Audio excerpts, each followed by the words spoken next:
Alright, welcome back to another video. This is a Norco build part 3. If you haven't checked out parts 1 and 2, check it out. This time I'm going to show you how I service some Marzocchi Bomber Z4 forks. Hope you enjoy. Cheers. Alright, so yeah, I took the forks off the bike. You can see here, yeah, they were pretty dirty. So what I want to do is kind of clean them up a little bit, put some new fork oil in there, and then yeah, hopefully they work a bit better. But yeah, you can see on the stanchions they're kind of pretty dirty, a lot of dirt and grit everywhere. So I'm gonna try and clean these up. Yeah, super dirty in there. But yeah, overall I think there's a couple of nicks on the stanchions, but overall they're in pretty good condition, I think, from what I know of forks anyway. They went up and down pretty smoothly. So yeah, we'll see how we go. Alright, here I just use a nylon brush just to brush off all the dirt. This is a good tip. I do this on my bikes as well. Makes cleaning it in the sink a little bit easier so you don't get like tons of dirt in your sink. And then here I'm just putting a little bit WD-40 on the bolts, again just to help loosen them. For some reason, yeah, these bolts were just like super tight. I think someone put Loctite in there as well just to make them a bit tighter. But yeah, I got them off in the end. So yeah, taking the side bolts off. Yeah, I was taking it off for the first time, and when I was turning the legs, it would just turn around the stanchion, so it wouldn't really come loose. So what I tried to do is, I was like, oh, maybe if I unscrew the top cap thing, it will come out. So there's a little ring there that you take off. Mine kind of flew away, so just be careful when you take it off. And then here I'm trying to take it off, but there was like no kind of wiggle at all. It was kind of tight in there. So I just got a shifter, and I wanted to loosen it. So hopefully that will take it out. And then yeah, just loosening it. And what happened when I was loosening it, it would kind of push the stanchion down a little bit, and that kind of got it out at the end. So you can see me, yeah, just loosening it here. Yeah, eventually it just popped out. So yeah, just be careful when you're doing this because there'll be oil inside the stanchion. So I just put that off to the side, and then taking these bolts off. It was still stuck on there, so I took the side bolts off, and I thought, okay, I'm going to wedge something in between that gap just to pry it open a little bit, and just with like minimal effort, it loosened straight away. So I was like, oh, I'm going to do this for the other side. But yeah, you can see this little top cap came out. Yeah, same thing on the other side, just loosen the bolts. And then I did undo the top cap a little bit here, which helped me later on.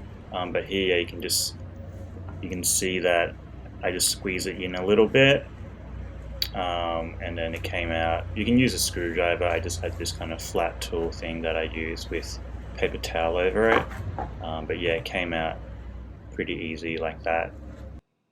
And because I already loosened the top cap, I wouldn't have any problem loosening it later. And then here, what I'm doing is I'm going to pour all the oil out. So you just take the top cap off.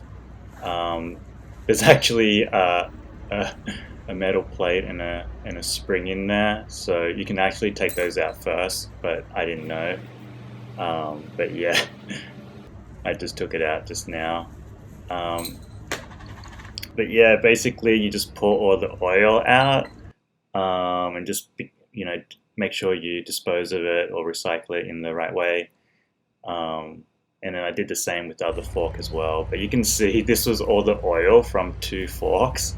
So yeah, I think there definitely should have been a lot more in there. So I'm kind of glad I decided to service these forks. And what you need here, you need a 15mm socket head to take it out of the bottom. And then a kind of like a socket extender thing, and then there's a little bolt that's holding on the internals in there. So yeah, basically you just slide out the stanchion. Yeah, and just be careful where you put it. Here you can, I'm just showing the both sides of it, both ends. You can see there's a little C-ring that holds the internals there, pump rod, and then here's the other side. So yeah, I did the same with the other fork. Just pop those off. You can see I just put the stanchions on a plastic lid container, so hopefully it wouldn't scratch it. And then here just the seal at the top. Decided to brush those up and give those a clean as well because they're pretty gunked up. And then just be careful when you're doing this. Try not to damage any of the internals. Since I wasn't getting replacements, I was just going to clean them out. And then here you can see I'm just using an Allen key, and there's like so much kind of gunk in there. But yeah, eventually I clean them out. And then here I was going to take the pump rods out, but I didn't have the tool to take out that circular clip. I tried making a tool to take it out, but it didn't work out. So I'm just going to clean it like this as is. I just figure, can't be that dirty in there, so hopefully just flushing them out will be okay. Alright, here cleaning all the parts. Yeah, this is all in fast forward, but it did take a bit of time to clean them out. But yeah, just be careful when you clean the stanchions so you don't scratch them. I just used a fork, and then the green spray I'm using is just watered down detergent, and there's a little bit of Dove soap in there as well. So that's my mix. Yeah, just cleaning all the parts out. Pretty straightforward. Just take your time, clean them out. Just be careful not to wreck anything. And then here, all the parts are all cleaned up, ready to go. Alright, here putting the forks back together. So yeah, first thing to do is put the little brake brace on, and then using slick oleum or any fork silicone grease, put it around those seals there. Yeah, so basically this is going to help, and then the end of the stanchion as well, that's going to help kind of slide it in and protect the seals a little bit as well. Yeah, so just push it all the way down once it's in. Just go slow, just be careful, and then use this bolt just to put it back on. So I used the silicone grease here as well, near the washer or the rubber ring, and what that's going to do is help protect it from leaking, hopefully. So yeah, I did this up, but it kept spinning, so what I did was I put the spring in there, and then put the washer on top of the spring, and then put the cap back on as well. And what this does is basically puts a little bit of pressure on it, so you can actually tighten that bolt at the bottom. So yeah, that helped me tighten it. Alright, so after that I did the same on the other side, lubed up the seals and the stanchion, put it in and tighten it up. And that seemed to work out pretty well. Here I made a little marker on an Allen key just using tape. It's meant to be 50 millimeters from the top of the stanchion on how much you fill up the oil. So that's what I did. And then here I just used this liquid moly 7.5 weight. And I was pouring it in, but then yeah, I ended up using a smaller container. Just putting the Allen key in there, measuring it. And then here, after I checked the manual, I was like, it's meant to be 50 millimeters from the top when the stanchion's all the way in the bottom there. So I had to kind of push it all the way in. I had to pour the oil back out into the container and then kind of just redo it. But yeah, luckily I didn't make a huge mess. But yeah, make sure you put a bucket at the bottom as well. I did that at the beginning in case there's any leaks or anything. And then here you just slide the stanchion back up after you fill it with 50 mils. Put the spring in, put the top washer in, and then just put silicone grease here around the top cap, once again to help protect it and stop it from leaking. And then yeah, I just screwed it in as tight as I could, and then used the shifter there to tighten it. You can only tighten it so much because it ends up turning the stanchion. But then yeah, I did the same with the other side as well. The other side was easier just because I didn't repeat the same mistakes from the first one. Yeah, hopefully when you're watching this video, you're not making the same mistakes.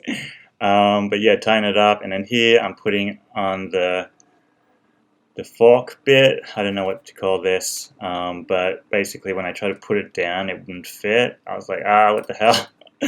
But then I decided to loosen the brake bridge, and that helped me get it in. So yeah, I was pretty happy about that. So yeah, just putting it in here, and then yeah, you just kind of get it in and just take your time, push it all the way down until it reaches the top. So it's nice and solid, and then yeah, basically yeah, just put the retaining ring back on the top there on both sides, and then tighten up the bolts on the side. I actually put a little bit of just normal grease here for the bolts, so make sure they don't seize up. And yeah, that was basically it. Yeah, also make sure the brake bridge bolts were tight again after loosening them. So yeah, just make sure, do it once over, make sure everything's pretty tight. And then yeah, you can see how it works. So yeah, I didn't try to push it too hard because it was just on the stand and it's holding on that one leg there, but you can see it's pretty smooth. And then one last thing is you can adjust the tension on the top using Allen key, left and right, to see how tight you want it. So you want to do this up evenly. But yeah, that's basically it. That's the end of the forks. Alright, that's the video. Yeah, I'm pretty stoked with how it turned out. Didn't wreck the forks, so yeah, hopefully they hold up. I'll show you in the ride video once this bike is built. But yeah, big shout out to Bike Dad and Ted Mountain Bike 3 on Instagram. I've been asking them heaps of questions, so thanks for answering them. Also shout out to anyone who gave me tips on Instagram as well. Appreciate that. Yeah, stay tuned for the next video. Peace.